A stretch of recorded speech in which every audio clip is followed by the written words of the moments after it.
सबसे ज्यादा पूछा जाता है, या हम कहें कि जिस फॉर्मेट में पेपर में सबसे ज्यादा क्वेश्चन आते हैं वो क्वेश्चन कौन सा होता है?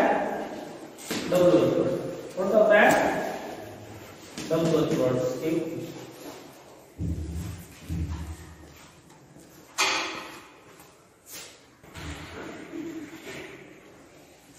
नेक्स्ट और जो सबसे इंपॉर्टेंट टॉपिक है, वो सबसे ज्यादा जिसकी पिक्चर है पेपर में पूछे जाते हैं, वो है डब्ल्यूएच वर्ड से शुरू होने वाले क्वेश्चन। तो इन क्वेश्चन का क्रिएशन या प्रश्न का निर्माण, या अपनी भाषा में कहेंगे प्रश्न का ढांचा, वो किस प्रकार का होता है? वो सबसे पहले क्वेश्चन में आपको मिलेगा डब्ल्यूएच वर्ड। डब्ल्यूएच वर्ड के बाद में आपको मिलेगी हेल्पिंग वर्ब, फिर सब्जेक्ट, फिर मैन वर्ब, ऑब्जेक्ट और अदर वर्ड। इस प्रकार से नॉर्मली क्वेश्चन है वो क्रिएट किया जाता है। और अच्छी बात यह है, या जिस चीज का आप फायदा उठा सकते हैं, वो ये है कि इस स्ट्रक्चर को चेंज नहीं किया जा सकता। यानी जो प्रश्न बनेगा ये डब्ल्यूएच वर्ड का, तो उसको इसी स्ट्रक्चर में रखना होता है। तो हम यदि थोड़ा सा दिमाग लगाएं या हम थोड़ी सी मेहनत करें हल्की फुल्की, तो हम ये जो डब्ल्यूएच वर्ड का स्ट्रक्चर है, इसी का फायदा उठा के हम क्या करते हैं कि आंसर निकालने का तरीका ढूंढ लेते हैं। समझ आ रही बात? यदि क्वेश्चन का स्ट्रक्चर पहले से डिसाइड है, निश्चित है, तो इसका मतलब उत्तर का स्ट्रक्चर है वो भी पहले से डिसाइड होगा, है ना? अब वो स्ट्रक्चर है वो केवल हमें आना चाहिए कि वो स्ट्रक्चर होता क्या है, या हम प्रश्न देखकर उत्तर कैसे लिख सकते हैं। ठीक है? तो उस उत्तर को सीखने से पहले सबसे पहले आप ये चीज पर ध्यान दीजिए कि जो डब्ल्यूएच वर्ड है वो कौन कौन से एलिमेंट रखता है, और उसको हम प्रश्न है वो किस तरीके से समझा जा सकता है। तो सबसे सिंपल सी बात है कि आप जब हेल्पिंग वर्ब वाले क्वेश्चन और डब्ल्यूएच वर्ड वाले क्वेश्चन, इन दोनों को मैच करेंगे, इन दोनों को कंपेयर करेंगे, तो आप एक चीज देखेंगे कि इन दोनों में कोई अंतर नहीं है ना? केवल एक शब्द का अंतर है, वो कौन सा है? WH word. उसमें और उसमें क्या अंतर है? केवल डब्ल्यूएच वर्ड का। वो प्रश्न शुरू हो रहे थे हेल्पिंग वर्ब से, और ये प्रश्न किससे शुरू हो रहे हैं? डब्ल्यूएच वर्ड से। ये इसका मतलब केवल एक डब्ल्यूएच वर्ड एक्स्ट्रा है, बाकी सारा सिस्टम सेम है। ठीक है? तो अलग से याद करना है मैंने, कौन करना है अपना कोई याद रहा करने से जाएंगे आगे क्या जुड़ जाए वो डब्ल्यूएच वर्ड। अब सबसे इंपॉर्टेंट बात ये है कि जब डब्ल्यूएच वर्ड क्वेश्चन बनती है, तो वही डब्ल्यूएच वर्ड है वो एक्चुअल क्वेश्चन होता है। समझ लीजिए, दिमाग में बिठाने बात में कि जो डब्ल्यूएच वर्ड प्रश्न पूछ रहे है, वास्तव में पूरा प्रश्न कौन हुआ है? डब्ल्यूएच वर्ड ही वर्ड। यानी ये डब्ल्यूएच वर्ड अपने आप में पूरा क्वेश्चन है। जो डब्ल्यूएच वर्ड है वो अपने आप में क्या है? पूरा प्रश्न है। तो आप कहेंगे कि बाकी के जीवन में टाइम है ना, ए लगन कर दो, तो ए मान लो आप बरात है, क्या है? अब पूरी क्या है? बरात। ठीक है?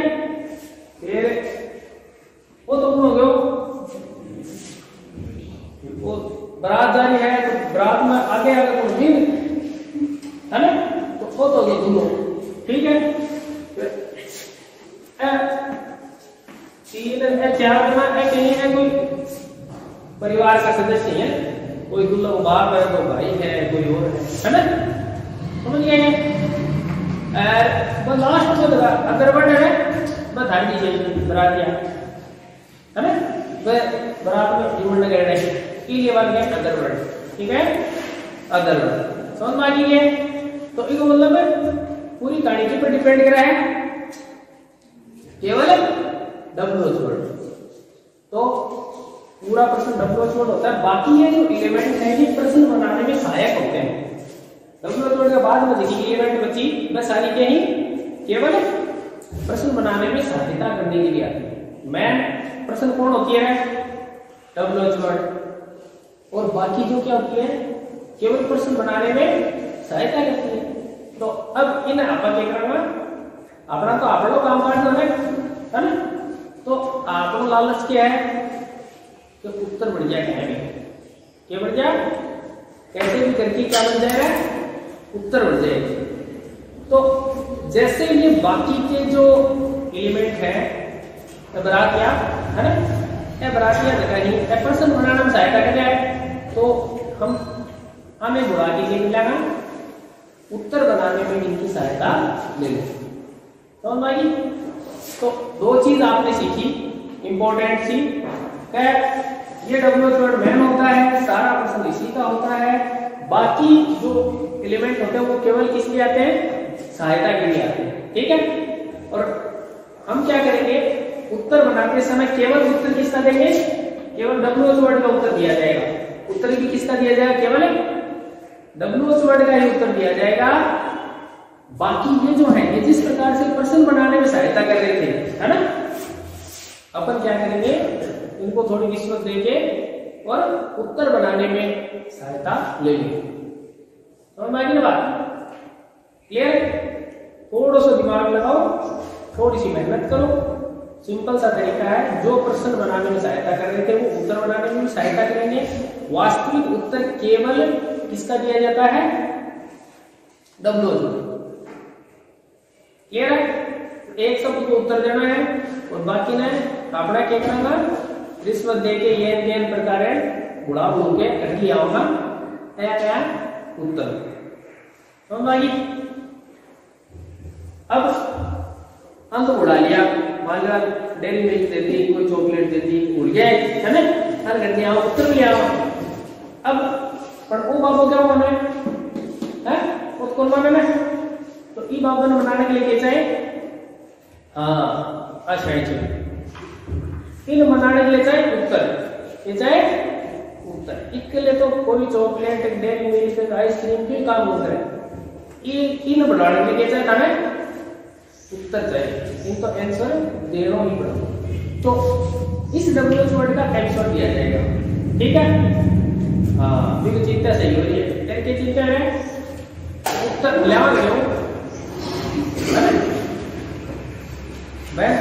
जो दिक्कत क्या है, उत्तर और ठीक है।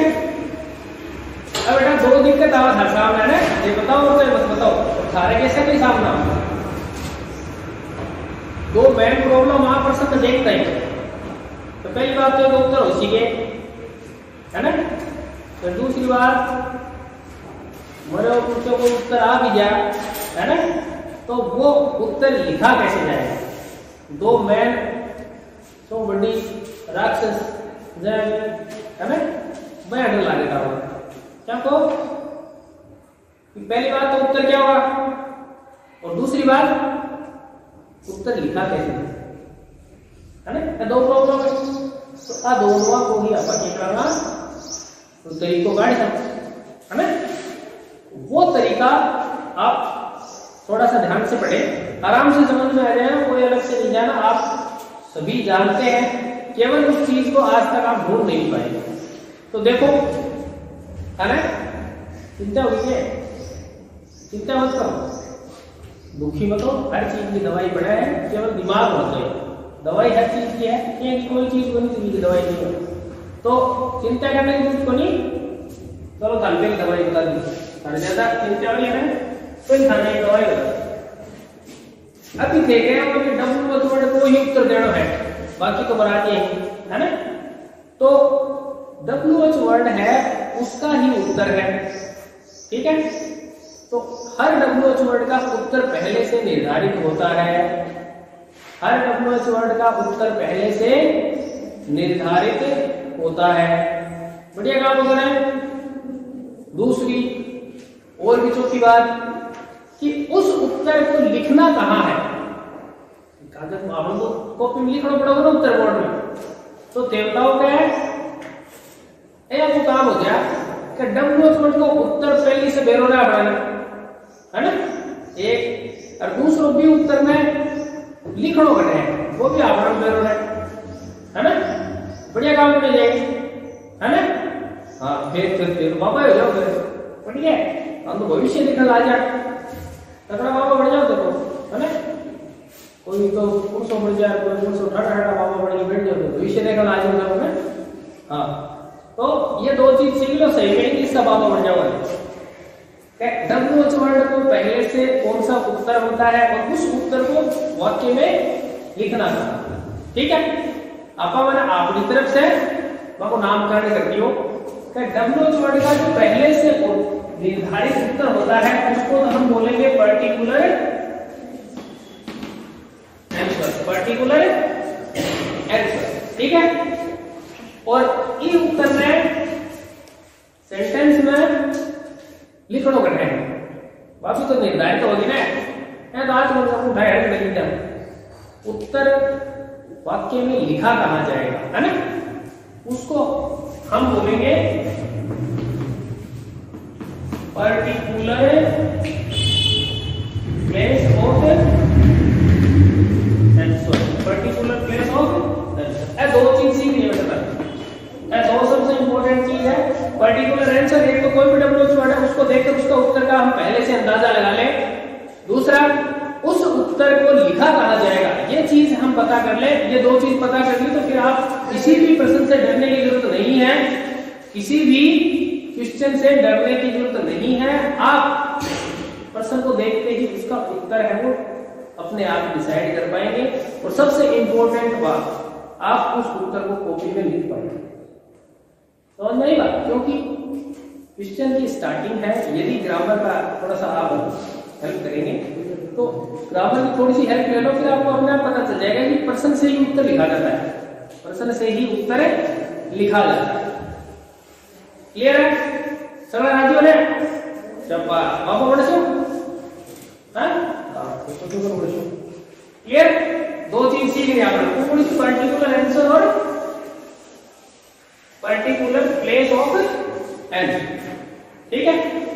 पर्टिकुलर आंसर को तो सीधी बात है कि कोई भी WH वर्ड ने देख के जो पता करना का उत्तर क्यों सी, वो तो पर्टिकुलर आंसर होगा WH वर्ड को। और उस WH वर्ड को वाक्य में लिखा कहा जाएगा, यह चीज के होगी particular place of answer. Clear है? समझ आ गई है? तो ये चीज आप करो, ठीक है? अब देखो, इसको कहते हैं क्वेश्चन, ये तो प्रश्न बनाना है, इसका उत्तर आपको लिखना है subject plus eighty plus FD plus object plus other word. ये इसके आंसर का फॉर्मेट होता है, ये इसके आंसर का फॉर्मेट होता है। सीधे सिंपल सी बात याद रखो कि क्वेश्चन है उसको आंसर में जब क्रिएट किया जाएगा तो आप सीधा सा लिखेंगे subject plus helping verb plus man verb plus object plus other word. Clear है? तो अब ध्यान बताओ, पर्सन वाली है ना और उत्तर वाली, इन दोनों स्ट्रक्चर में कितनी चीजें सेम है?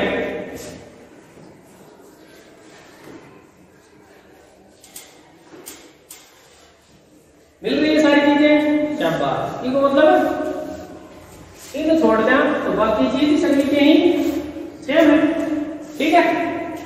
तो इसका मतलब प्रश्न से उत्तर उठाया जा सकता है, ठीक है? अब सीधी और स्ट्रेट बात यह है कि इस WH वर्ड का उत्तर, WH वर्ड का आंसर है वो छोड़कर बाकी सारे एलिमेंट कहां से लाएंगे? प्रश्न से ही उठाकर उत्तर में लिखे जाएंगे। समझ में आ गई? जैसे एक एग्जांपल है सिंपल सा, ध्यान से देखना। पहले आपको बता रहा हूं कि एक WH वर्ड है व्हेन, क्या है? व्हेन। तो इस WH वर्ड का आपके पास दो चीजें होनी चाहिए, फिर कोई भी प्रश्न गलत नहीं होगा, कोई भी प्रश्न गलत नहीं होगा। कौन कौन सी चीजें होनी चाहिए आपके पास? कौन सी दो चीजें होनी चाहिए? पर्टिकुलर आंसर और पर्टिकुलर प्लेस, ठीक है? तो अभी तो बाबा बढ़िया नहीं है ना, तो टाइम लाग सी बाबा बढ़ना, तो ये है ना, इको वैल्यू बताओ। इको पर्टिकुलर आंसर व्हेन का होता है टाइम, क्या होता है? क्या होता है? टाइम। यानी when से बने हुए किसी भी क्वेश्चन का उत्तर हमेशा क्या आएगी? कोई ना कोई टाइम। क्लियर है? अब देखो पूछा गया है इस उत्तर को लिखे कहां? ठीक है ना? तो फिर बोला पर्टिकुलर प्लेस। क्या बोला? Particular place. पर्टिकुलर प्लेस का मतलब समझ गया कि नहीं?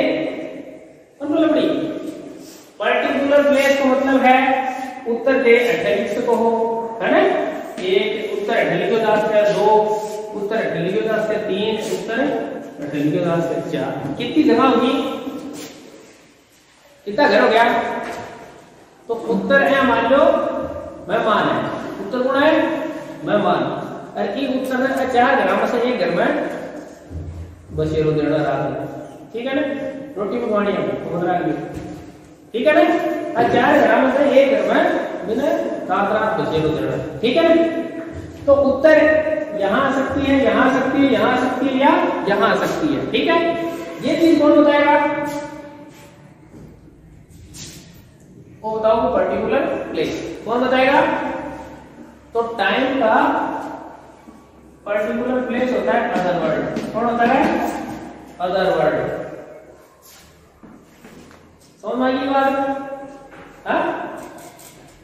तो इसका मतलब यदि प्रश्न है वो when से बना हुआ है तो उसका उत्तर कोई ना कोई टाइम होगा, कोई ना कोई टाइम होगा। और वो लिखा कहां जाएगा? Other word. कहां लिखा जाएगा? अदर। क्लियर है? तो उसी को मतलब क्या होगा कि उत्तर यहां आएगा। उत्तर कहां आएगा? अदर वर्ड में। अब बाकी उत्तर में कितनी चीज बच गई करके बताओ? सब्जेक्ट, हेल्पिंग और मैन वर्ब, ऑब्जेक्ट, चार तो बच गई ना। उत्तर कौन है ना? कौन ना उत्तर? तो ऐसे ही ये अपना भला करना आदमी आपने भलाई के लिए आए नहीं, है ना? तो पहले तो हम धन्यवाद दो, आपने भलाई कर रहे हैं, है ना? फिर क्या करो? वो सब्जेक्ट है ना वो हटा दी या हेल्पिंग और हटा देगी, जो मैन वर्ब है वो यो ऑब्जेक्ट है। ये चार चीज कटूंग के आऊंगा अपन घोड़ में तोड़ करके पर्सन, ठीक है? और उत्तर घट जाना है अदर वर्ड में, वो दिखता है। समझ में आएगी ना? जैसे एक पर्सन है कि when are they reading book? वो पर्सन, ठीक है ना? when are they reading book, ठीक है? अब एग्जाम्पल के तौर पे तो अब इसमें आपको उत्तर देना है, ठीक है? तो उत्तर देने का सीधा तरीका है कि पेपर हाथ में आते ही प्रश्न देखते ही आप सबसे पहले पता करो कि WH वर्ड कौन सा है। तो WH वर्ड कौन सा है? when, है ना? तो अब आपके दिमाग में when आते ही आपके दिमाग में यह आ जाना चाहिए कि भाई when का उत्तर तो क्या होता है? शाबाश, कोई ना कोई टाइम होगा, कोई ना कोई टाइम होगा। दूसरा उत्तर यह आ जाना चाहिए कि when से प्रश्न बना हुआ है, इसका मतलब उत्तर अदर वर्ड में लिखा जाएगा। कहां लिखा जाएगा? अदर वर्ड में। और अदर वर्ड को मकान पूछो लास्ट है ना? 20 पहली जगह मकान है तो बना लो, मैं तो बनाता ना पा। तो अपा एक बार आपने में उत्तर कौन करो? मान लो उत्तर जरा उत्तर नहीं पता, ठीक है? तो आप क्या करेंगे? देखो ध्यान से, जो चीज बना हुआ है उसको तो फॉलो करेंगे ना। तो देखो ये आ गया सब्जेक्ट, आपको पता है कि अदर वर्ड में उत्तर जानी है तो अदर वर्ड तक तो जा सकते हो ना। तो सब्जेक्ट आ गया, हेल्पिंग वर्ब आ गई, सब्जेक्ट आ गया, हेल्पिंग वर्ब आ गई, मैन वर्ब चाहिए तो ये आ गई मैन वर्ब आ गई ना। आपकी तरफ से कुछ नहीं लगाया ना आपने, सारा का सारा कहां से लगाया? क्वेश्चन से। तो मैन वर्ब के बाद ऑब्जेक्ट मांगता है तो ऑब्जेक्ट ले आओ, ठीक है? तो 1 2 3 4 चार चीजें कहां से आ गई? प्रश्न से। ठीक है। अब नंबर है अदर वर्ड का, है ना, और उत्तर भी कहां लिख रहा है, अदर वर्ड में। तो अब जो भी आपका उत्तर है वो अदर वर्ड में लिखा जाएगा। मान लो आप लिखते हो in the morning, in the morning, तो आपने लिख दिया उत्तर इन द मॉर्निंग। लेकिन इंपॉर्टेंट चीज ये है कि उत्तर लिखने से पहले जो भी एलिमेंट थी वो सारी की सारी आप कहां से लेके आए, प्रश्न। हर WH वर्ड में, हर प्रश्न में आप इस तरीके से आराम से क्वेश्चन को देखकर आंसर क्रिएट कर सकते हैं। हर WH वर्ड की डिसाइड होती है इसका उत्तर ये होगा और ये लिखा यहां जाएगा। तो उसकी हेल्प से आप आराम से उत्तर बना सकते हैं। दोनों तरीके से हेल्प करता है कि पहला और दूसरा प्रश्न है वो आपके बोर्ड पेपर में कॉम्प्रिहेंशन आता है, तो उसमें क्या करना पड़ता है, उत्तर ढूंढना पड़ता है ना, ढूंढना पड़ता है। तो उत्तर ढूंढना पड़ता है तो जब आपको पहले से पता है कि भाई व्हेन का उत्तर तो क्या होगा, टाइम होगा, है ना। तो ऊपर पैराग्राफ में देख लो टाइम कहां दे रखा है, समझ में आइए। तो थनवेरो है कि आपन तो मकान नंबर 412 में जाना है, मकान नंबर 412 में जाना है। फिर अदर चीजों को देखोगे क्यों आप, जब आपको पता है कि व्हेन का उत्तर क्या होता है, टाइम होता है, तो फिर दूसरी चीजों में ध्यान ही क्यों दोगे। सीधा पैराग्राफ में जाओ, उसकी लैंग्वेज देखो, लैंग्वेज देख के ये पता करो कि उसमें टाइम कौन सा दे रखा है, क्लियर है। फिर उसके बाद में दूसरी इंपॉर्टेंट चीज कि आपको पता चल गया कि ये टाइम है, समझ में आ रही बात, कि आपने पैराग्राफ से उत्तर निकाल लिया, सिंपल था, कोई दिक्कत नहीं है ना। अब बेटा दूसरी इंपॉर्टेंट बात ये है कि जब क्वेश्चन दिया हुआ है और क्वेश्चन का आंसर लिखना है ना, तब आपको किस तरीके से उत्तर लिखने में सहायता करेगा, करेगा नहीं करेगा।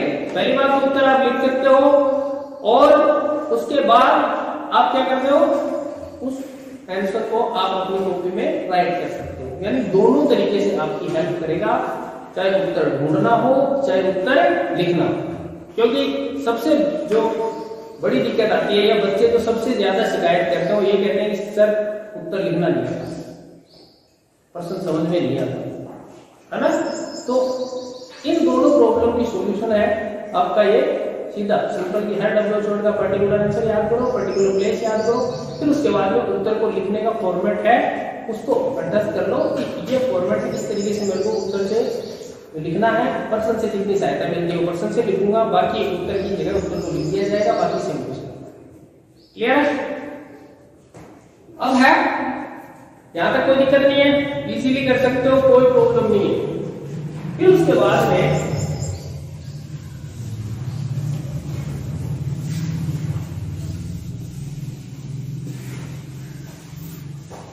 ये जो मैम स्ट्रक्चर है WH वर्ड का, तो ये WH वर्ड का जो स्ट्रक्चर है, हाँ सही है। सबसे बड़ी जो दिक्कत आती है बच्चों को वो ये भी आ सकती है कि ये जो WH वर्ड है ये तो आपको कंठस्थ करवा दिए जाएंगे चार्ट के द्वारा कि ये WH वर्ड कौन से, ये तो क्लियर है। फिर दूसरी बात क्या है, 2 नंबर पे कौन है, आप जल्दी बोलो, हेल्पिंग वर्ब। कौन सी है, हेल्पिंग वर्ब। अब इसको पहचानने का तरीका, helping verb according to grammar है टोटल कितने होते हैं, हाँ शाबाश, कितने होते हैं 24, कितने होती है 24। अब 24 हेल्पिंग वर्ब में डिवाइड किया जाता है 11 प्लस 13, 11 प्लस 13। 11 जो होती है वो प्राइमरी होती है और 13 होती है वो कौन सी होती है, सेकेंडरी, ठीक है। ऐसे याद नहीं रहे तो सिंपल से याद रखो कि टेंस वाली हेल्पिंग वर्ब 11 होती है और मॉडल वाली कितनी होती है 13। इस तरीके से टोटल हेल्पिंग वर्ब कितनी होगी 24, क्लियर है। अब इसमें यूज कैसे करनी है कि हेल्पिंग वर्ब 24 के अलावा 25 भी तो हो ही कौन सके, जब ग्रामर में पूरी में 24 हेल्पिंग वर्ब तो 25 तो आ नहीं सकती। 24 हेल्पिंग वर्ब हम याद कर सकते हैं आराम से, 24 याद कर सकता ना अपन, तो 24 हेल्पिंग वर्ब याद है तो इसका मतलब हेल्पिंग वर्ब कहीं भी लिखी हुई है तो आप उसको आराम से पहचान सकते हैं। हेल्पिंग वर्ब कहीं भी लिखी हुई है तो हम उसको आराम से पहचान सकते हैं। पहचान सकते हो क्योंकि 24 के अलावा कुछ भी जाएंगे वो 24 आप आराम से याद कर लोगे। तो ये 24 है कौन कौन सी होती है? तो प्राइमरी ऑक्सिलरी या टेंस वाली हेल्पिंग वर्ब जैसे भी याद हो, हमें नाम से कोई मतलब नहीं है, सीधी सी बात है कि अपन को हमें याद होना चाहिए ये हेल्पिंग वर्ब, ठीक है ना। तो कौन कौन सी होती है? ये होती है 3 नाम मैं सीधे सीधे बताऊं, बी, डू, हैव। 3 नाम याद कर जाएगा, आराम से याद कर जाएगा ना। Be, do, have. आपने कितनी करनी है? टोटल 11 करनी है। Be, do, have. फिर आता है जो 5 3 3 जोड़ो 5 3 3 कितनी होगी? 11 होगी ना, फोटो पूरा। हाँ तो बस 3 नाम याद कर लो, बी, डू, हैव। 5 3 3, बी की 5, डू की 3 और हैव की 3।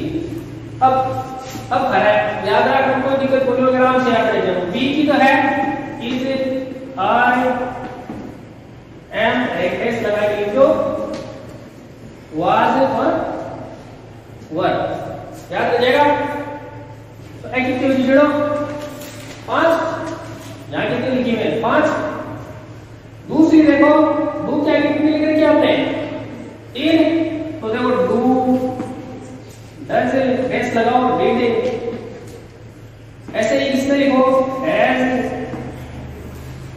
हैव और हैड। अब जोड़ो संख्या पूरी हो गई है जल्दी से। हाँ हेल्पिंग वर्ब कौन पढ़ रहे हैं आप लोग टॉपिक पूछ रहे हैं वो तो आपने बीच में याद रखना जरूरी है। हेल्पिंग वर्ब वो कौन सी ये लिया आप पढ़ रहे हैं। बी की 5, डू की 3, हैव की 3, 5 3 8 3 11 हो गई, याद रह जाएगा। बी से हैव 3 नाम याद रखो, 11 की 11 याद रह जाएगा, ठीक है। हाँ डेज का मतलब ये है कि ये प्रेजेंट है ये पास्ट है। इशारा पास्ट प्रेजेंट की होगी, बाद में पास्ट की। Do does present, did past, has है प्रेजेंट, हैड पास्ट। 11 याद रह जाएगा, शाबाश। अब कितनी बच गई? अब हेल्पिंग वर्ब के रूप में आपके पास बची 13, है ना।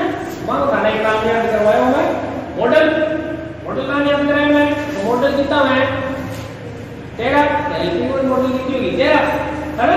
तो चाहे मॉडल पूछो चाहे मॉडल ऑब्जर्वरी पूछो, होती 13 ही, ठीक है ना। तो वो फटाफट जल्दी से याद करेंगे मेरे साथ साथ। देखो 4 को मैं जोड़ा, 4 को क्या होते रहे जोड़े में याद करनी है।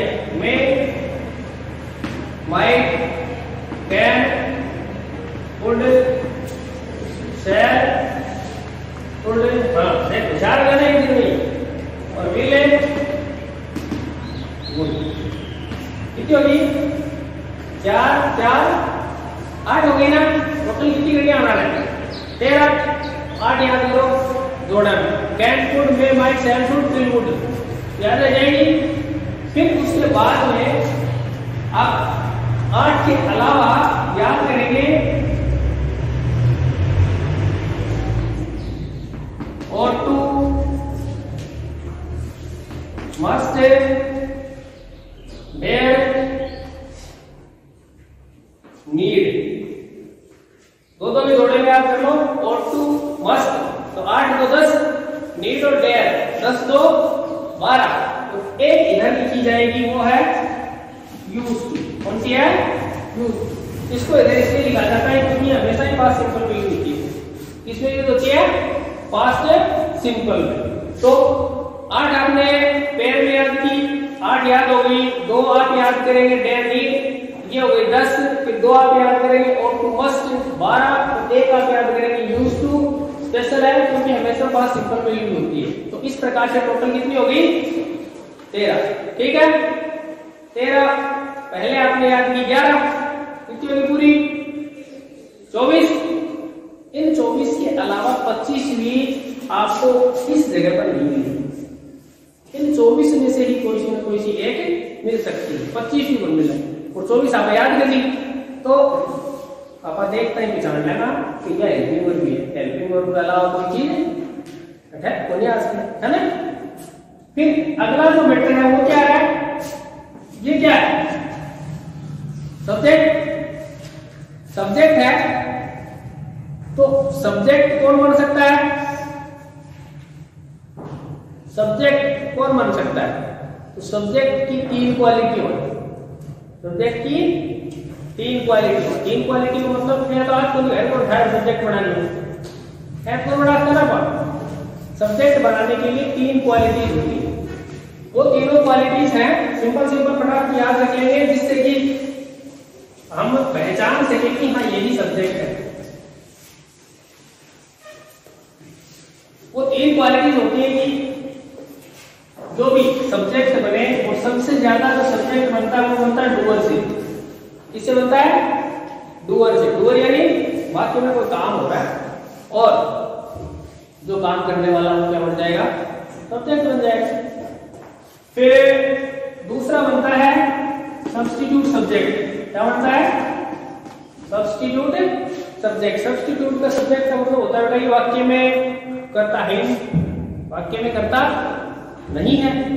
करता नहीं है तो इंग्लिश कहती है कि बिना करता सेंटेंस बन नहीं सकता। इंग्लिश का नियम है कि बिना सब्जेक्ट के सेंटेंस क्रिएट नहीं होता। तो अब क्या करें?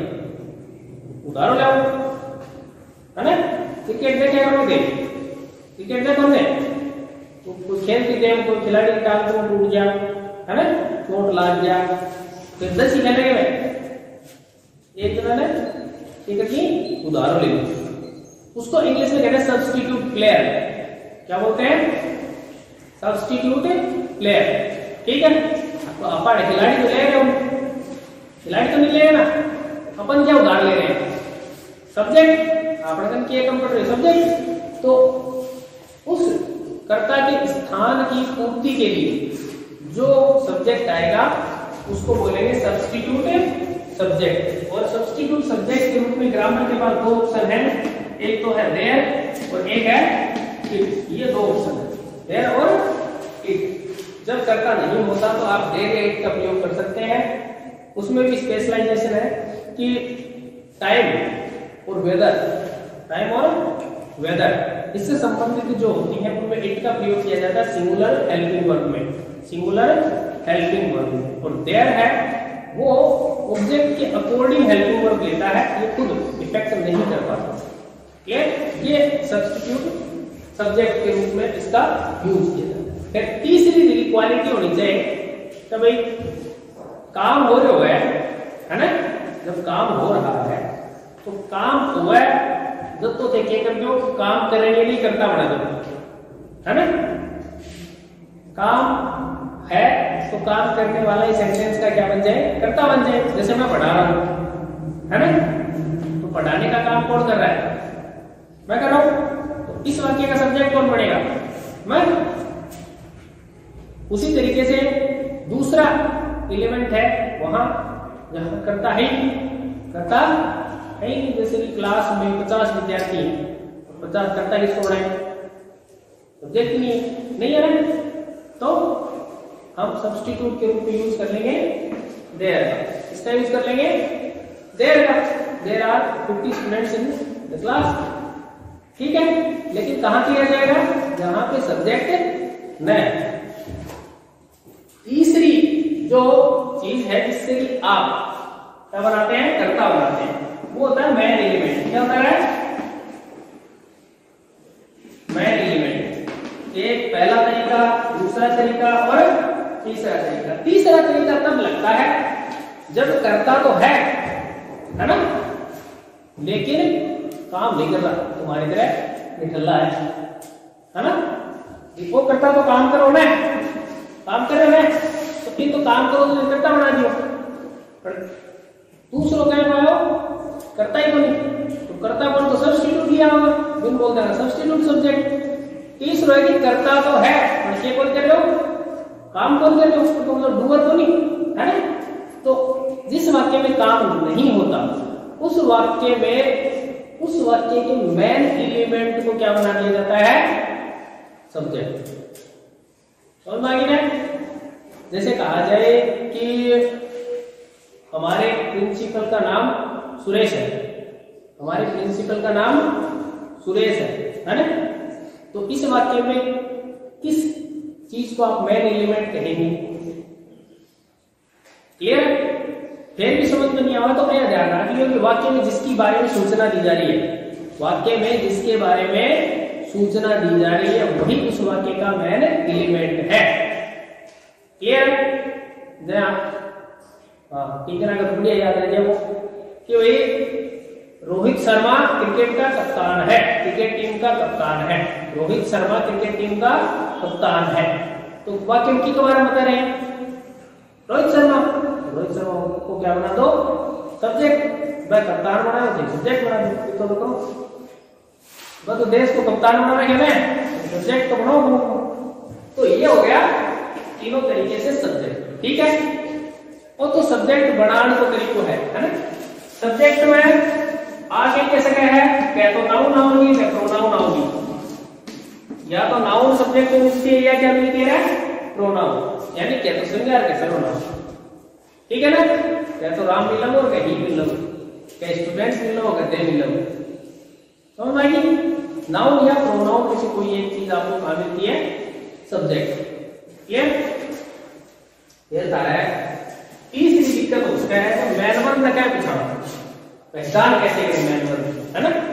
तो टेंस का नियम का ही है ना, आप याद करा तो गुरुजी जो भी पढ़ाया था ना, तो बार बार में टीचर कहता है कि मैन वर्ब की फर्स्ट फॉर्म बना दो, मैन वर्ब की सेकंड बना दो, थर्ड बना दो, है ना?